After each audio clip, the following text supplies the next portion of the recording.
माँ की तड़पती आत्मा। सर्दियों के मौसम में एक बूढ़ी औरत अपने घर के कोने में ठंड से तड़प रही थी।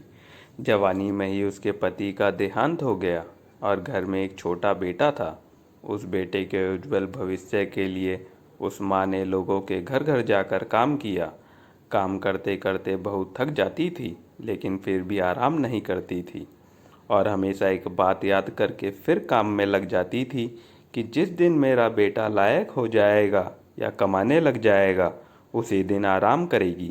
देखते देखते समय बीतता गया। माँ बूढ़ी हो गई और बेटे को एक अच्छी नौकरी मिल गई और कुछ समय बाद बेटे की शादी कर दी और एक बच्चा भी हो गया।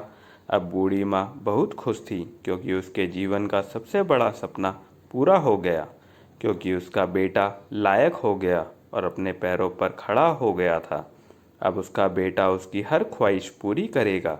लेकिन यह क्या, बेटे और बहू के पास बूढ़ी माँ से बात करने तक का वक्त नहीं है। बस इतना फ़र्क पड़ा है कि माँ के जीवन में पहले तो बाहर के लोगों के झूठे बर्तन साफ करती थी और अपने बेटे और बहू के पहले बाहर लोगों के कपड़े धोती थी, अब अपने बेटे और बहू के। फिर भी खुश थी, औलाद तो उसकी थी। सर्दियों का मौसम आ गया था। एक टूटी चारपाई पर घर के बिल्कुल बाहर वाले कमरे में एक फटे पुराने कंबल में सिमट कर लेटी थी और सोच रही थी कि आज बेटा आएगा, उसे कहूँगी कि तेरी माँ को रात को ठंड लगती है, एक नया कंबल ला कर दे दे। शाम को बेटा जब घर आया तो माँ ने अपने बेटे से बोला, बेटा ठंड बहुत है, मुझे बहुत ठंड लगती है और बात ठंड की नहीं है, मैं बूढ़ी हो गई हूँ, शरीर में जान नहीं है, फटे हुए कंबल में ठंड रुकती नहीं है, एक कंबल ला कर दे दे बेटा। गुस्से से बोला माँ, इस बार घर के राशन में, बच्चों के एडमिशन में और बिजली के बिल में बहुत ज़्यादा खर्चा हो गया है। कुछ पैसे हैं जो कि बच्चे का स्वेटर लाना है, तेरी बहू की शॉल लेकर आना है।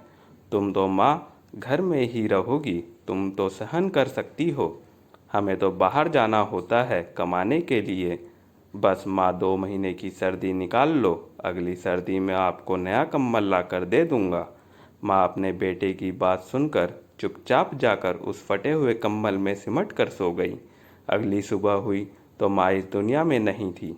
माँ की ठंड के कारण मृत्यु हो चुकी थी। बेटे ने सभी को खबर दी, कहा कि माँ इस दुनिया में नहीं रही है। सब रिश्तेदार, दोस्त, पड़ोसी सब इकट्ठे हो गए।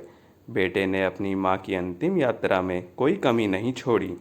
माँ की बहुत अच्छी अर्थी सजाई गई थी, बहुत महंगा शॉल माँ को उड़ाया गया था।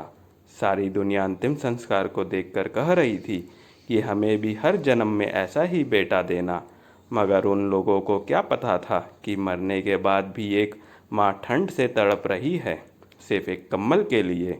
दोस्तों, आपके माँ बाप अगर आपके साथ हैं तो आप बहुत भाग्यशाली हैं। आज अपने जीवन में जो कुछ भी हो, उन्हीं की मेहनत और लगन की वजह से हो। जीते जी अपने माता पिता की सेवा करना ही आपका पहला कर्तव्य है। अगर आप सबको यह कहानी पसंद आई तो प्लीज़ लाइक और सब्सक्राइब करें।